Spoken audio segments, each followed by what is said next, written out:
It gives me great pleasure to have Russell Eldridge on, Little Common manager of now how many years, Russell?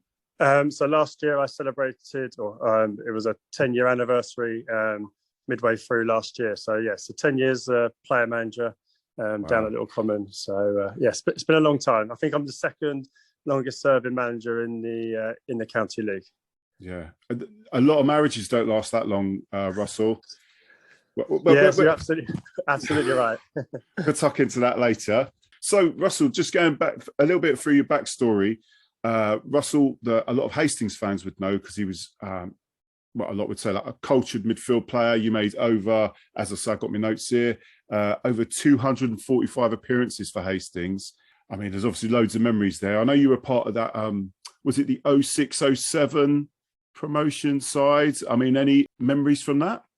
Yeah, I mean, I've been at Hastings, played a fair few games, not all in one spell, obviously over 3 or 4 spells under different managers. And I remember that season that we went up and Nigel was in charge, and we got to semi-finals, and actually I think I ended up being sub for the semi-final and the final. So on a personal note, it wasn't the greatest, but obviously on a team note it was great, and obviously exactly what we needed at the time. And like I say, we had a real good group of players, a local bunch of players that sort of like all worked for one another. We had a good sort of team spirit, and I think like many people would tell you, team spirits can pick you up many points throughout the season, and I think that was probably the case back then as well.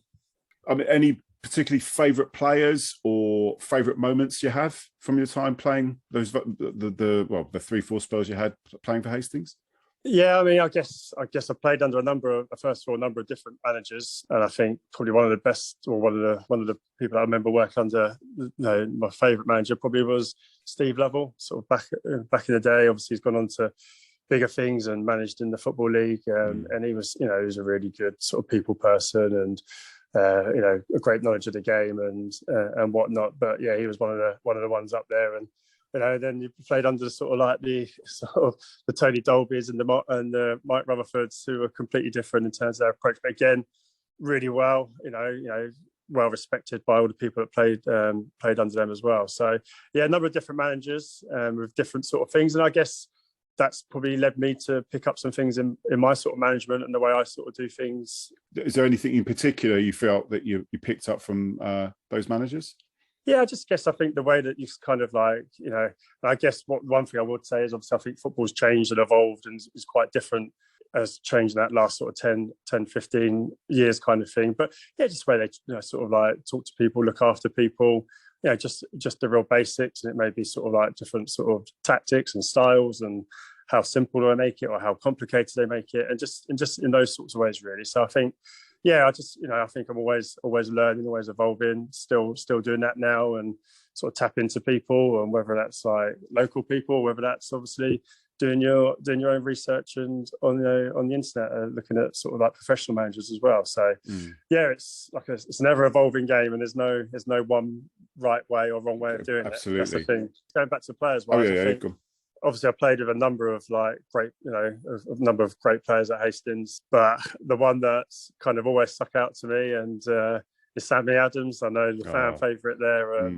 I say I'd have him in my team any day of the week. His effort, his attitude, his willingness to win, and sort of run through a brick wall for you on the pitch and off the pitch. Is a lovely. Not that on the pitch is not a lovely person, but off the pitch, lovely person, sort of down to earth, enjoys a beer and with everyone after the game, and that's, I think, what's made him probably so popular with quite a lot of people that he's played with, just because of his general attitude towards football. Yeah, I mean, just got a new year deal, that's fantastic from a Hastings fan's point of view to see him play again, because he's just such a leader, the spine of a team. You know what you're going to get with him, and he's going to bring a calmness. Absolutely, and I think obviously the younger generation and the younger people can learn a lot from someone like him. Like I say, with the way he approaches, and you know, the way he trains and everything he does. You know, he's a winner, and that's what you need in your team. And you know, it's no surprise that he's been offered another year, and he's still going strong because he keeps himself super fit as well. And like I say, he's a top player, and obviously, you know, a top person as well. Russell, well, enough about Hastings. Now let's talk about you. So, as you say, over 10 years now, Little Common manager. Yeah. Wanted to ask you, obviously you've got family links with Little Common, and one of the things that I touched on just before we started recording, which was that your granddad, was it Ken Cherry, who was the owner, if I've got this wrong, owner of Little Common at the time, but he was known for doing fantastic work with younger players, the youth, and he was honoured for that at Buckingham Palace. Do you want to talk about that story? Yeah, absolutely. Obviously, I think there's a lot of people in sort of like the local area know what my granddad and my nan did as well. It was a joint effort, obviously, in different ways. So they sort of founded the club back in 1966 when they moved down to the area. And there's a lot of people that have come through that football club over the years, and as I say, you know, provided the football for the children, the adults over that time. And I remember sort of growing up, used to go along with him to the games, sort of the mascot on the minibus with all the lads, kind of thing. You know, going up with the referee before the game. You know, flicking the coin. Used to get the 50p off the referee as well, so that was a little bit of extra. Very good. A little bit of extra pocket money, kind of thing. And yeah, just always generally around the football club. And it's the same, I say, with, you know, the whole family, sort of my brothers as well. So then obviously over time, sort of myself and my brother Daniel and Chris, we sort of obviously become heavily involved in our own sort of ways. We're all sort of doing the kids teams, and sort of Daniel does like the admin, and Chris is sort of does everything in terms of like the maintenance and the goals and nets and all those other things, as well as obviously running the team. So it's a real family effort. So yeah, so Nan and Granddad, they was I think it's my older brother. He sort of put forward them for their services to football, and there was I think it was a celebration at the FA, and they ended up going up to Buckingham Palace, and they were presented with a medal and bits and pieces at Buckingham Palace by Prince William, and they sort of saw a game on the lawns as well. So it was a real good occasion for them, and well deserved as well. Fantastic stuff. Obviously, Brenda passed away, and then obviously my nan did a few years later, and I say it's something that myself and my brothers and obviously the family have wanted to continue, sort of that legacy really, in providing that opportunity for young children to come and play, but also have a successful senior team for those children to aspire to. And I think that's our main ethos really. And we've got a number of teams, sort of from like under sevens all the way through to sort of under 18s, and we've got a second team as well as an under 23s this year, as well as a first team. So we've got a whole host of teams, and I think that's the ethos that we're looking for. I mean, in terms of, do you share that out across the family in terms of the coaching there? Because that's a lot of teams, a lot of members of the family that need to be there. Yeah, absolutely. Like I say, we're very lucky. We've got some fantastic volunteers that help out in terms of running teams as well, which is always necessary and required. And like I say, we're very thankful for them, as well as those sort of volunteers that help out on match days. I'm sure you know what it's like, obviously, even at Hastings, where you need those people doing those jobs behind the scenes, doing the bits and pieces, whether it's like the gate, the bar, like the teas, as well as like the food that's done after, which is done then by sort of my mum and my sister. So it's like a real sort of like family vibe as well, and sort of dad's there getting in the nets in and the corner flag, so there's no sort of stone unturned by anyone in the family, kind of thing. But yeah, like I say, we're always helpful, grateful for our volunteers, and obviously always on the lookout for more of those. And I think not just us, but other grassroots clubs, wouldn't exist without the help of those people. But in terms of the teams, I think I'm probably out most nights of the week, whether it's like adults, the kids, whatever it is. I think I probably normally get like one night off a week, Saturdays with the men and the kids team on a Sunday. So yeah, lots of time that I dedicate. And so yeah, it's but the main thing is I enjoy it, and if I didn't enjoy it, I wouldn't do it. Yeah. Fantastic stuff. Right, so Russell, I want to take you back. Can you remember when you first took over? When you first took over, you were in a relegation battle way back now in 2011. Yeah, that's right. And I remember sort of my brother coming to me. I think I was at a stage in my football. I think I was at Horsham at the time. And I wasn't really enjoying it, kind of thing. I got to that stage. Obviously, I was traveling a little bit and whatnot. And I say it wasn't the best time that I was enjoying. So my brother come to me. I think he was sitting in the lounge and sort of said, I think maybe a bit sort of tongue in cheek. So, would you be interested? So I'd done the under 18s at the time as well. And then he was like, would you be interested? And I sort of said, yeah. And then it sort of snowballed from there, really. And then obviously, I remember our first game, actually, it was at Dorking Wanderers away. Was my first game. And look where they are now. Yeah, amazing.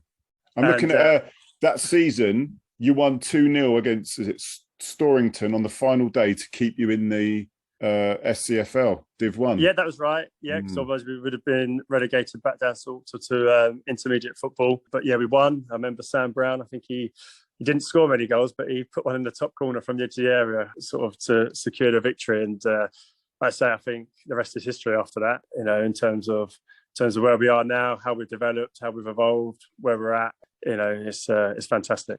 Yeah, because I'm not looking through your history. Obviously, it says that like basically following that because of ground regs and that you were kept down. Yeah, that's right. You were ground sharing with Eastbourne United. So originally, we won the league. We came in the top 3, which would have seen us to go up, but because of the ground regulations at the time, we was sort of denied promotion and whatnot. And then we had to make a decision because we then didn't ground share them. There was a chance we would have got relegated anyway. So then a few years down the line, we ended up going to Eastbourne United, who we'll always be forever grateful for in terms of their assistance and help. And they was absolutely fantastic landlords to us. So we played there. And then that's obviously where sort of our success came from.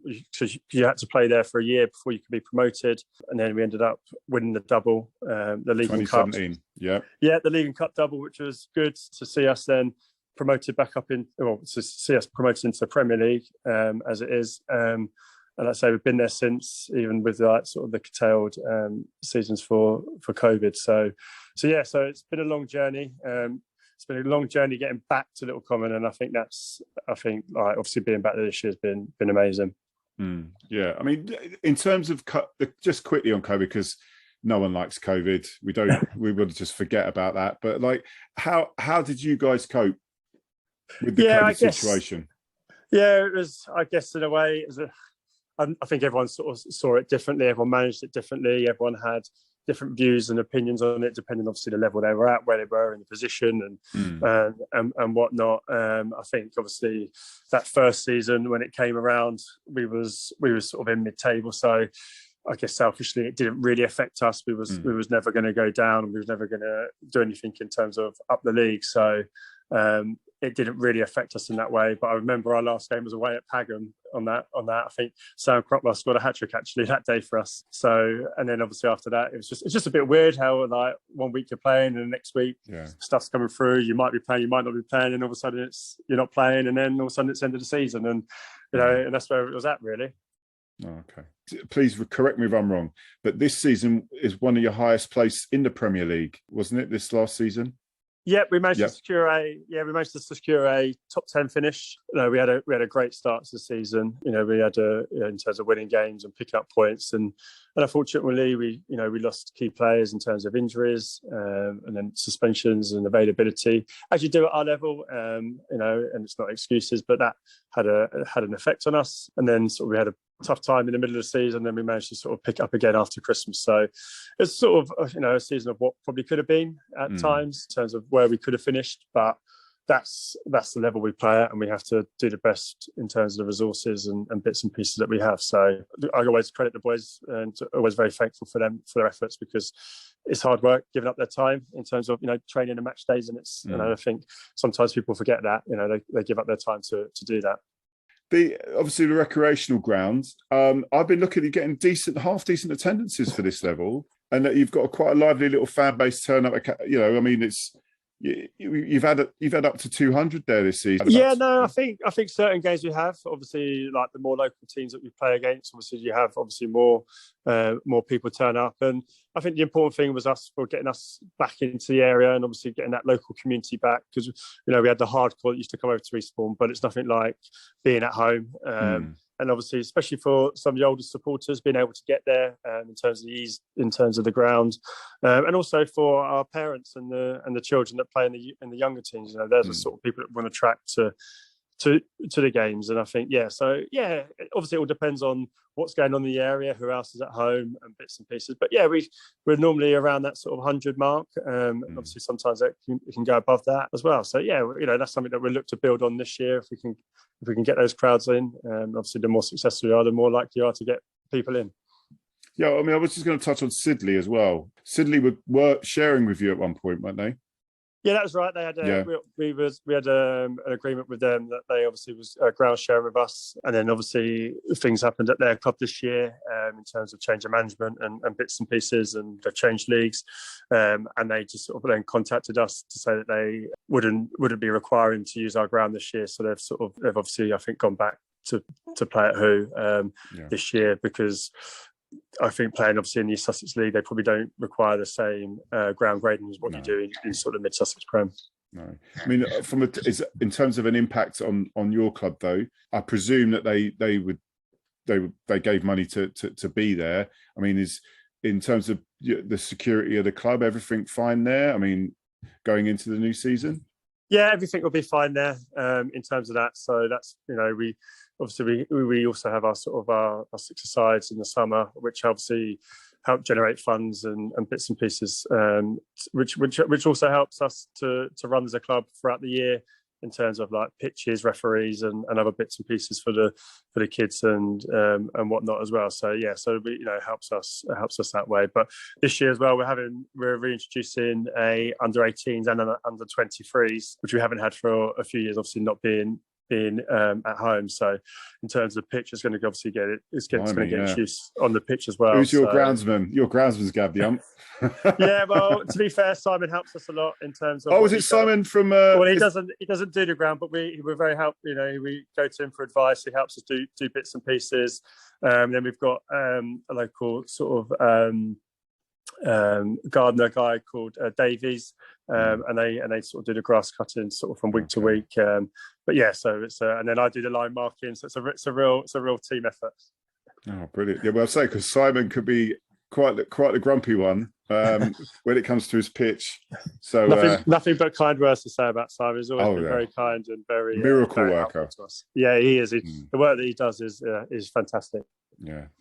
So let's just talk about this coming season. In terms of, has there been any new recruitment, or where are you looking to finish? Are you looking to improve on that top 10? Yeah, I think obviously any club that is looking to improve on their previous season, no matter where you come, kind of thing. We're looking to improve. I'm not one of these people that will give you where we're going to come, how many points we're going to get. That's not how we work. But we're working internally to have a target of where we want to come. But it's obviously recruitment. We're obviously working on that. We start pre-season tonight, actually, 23rd of June. So hoping to have a few new players there. But we're also quite lucky where we have quite a group that sort of sticks together year in, year out, and we're there's not many wholesale changes. We sort of add one or two here and there. That's how we tend to work, really. And I say we're always looking to add quality to the group, and this season will be no different. But one good thing is we've got some long-term injuries back as well this year, which will obviously feel like new signings. Obviously, from a podcast point of view, that we're going to be covering this every week, so we're going to be looking at your games obviously every week. Who's going to jump out? Who's the one or two players that we're going to see consistently on that score sheet? Who do you think? At least one player that's going to start banging them in. Well, I guess in terms of his reputation, in terms of what he's done, like Lewis Hull is. I don't know if you know about him and his record, what he's done he's been with us since, I think he'll tell me off because I should know the exact amount of goals, but he's got I think it's 360 goals in 500, nearly 600 games. So he's our sort of stalwart in terms of in terms of that. But yeah, I think he's keen to get as close to the next sort of milestone as he possibly can. But here they always want to score goals. But we've got some good attacking players. We've sort of got like Jack McLean's obviously been at Hastings before. I remember him. Sort of got Sam Ellis as well. Sort of up there, and we've got a couple of younger lads coming through as well. So the main thing we probably want to try and do this year is try and get a few more people on the score sheets to try and get some of those midfielders banging the goals as well. So I think that's one thing we want to try and do, is get a few more people on that score sheet. Well, exciting times for Little Common. Absolutely. Just one quick, as just on recording this, this has just been announced. Just wanted to know your thoughts. Obviously, Steve Cook, who Premiership player now again, he's part of the ownership now of Westfield. Have you got any thoughts about that, or? Comments? I mean, it can only be good. I know obviously he's quite good friends with Jack Stapely, obviously who's in charge over there. It can only be good for them and their development. And they're looking to obviously kick on in their new ground, and they're trying to get in there as soon as they possibly can. But yeah, I think any sort of high profile player, person, whoever they may be, but obviously especially Steve, in terms of the player that he is and the experience he's got, I think it can only be good for them, and hopefully he can help them to move back up where they once were in terms of into senior football. And I'm sure that's their sort of long-term plan. Russell, look, thank you very much for your time. I would like you to come on again throughout the season. Wish Little Common all the best. Let's see, maybe playoffs, maybe. Are you willing to just even... We'll see. But we'll see, okay. It's been a pleasure, and thank you for having me. No, cheers. I'll be on whenever you need me to be. Okay, thank you very much, Russell. Take care. Cheers, have Chris. a good afternoon, mate. Take care. Cheers, thank you. Yeah, mate. Bye.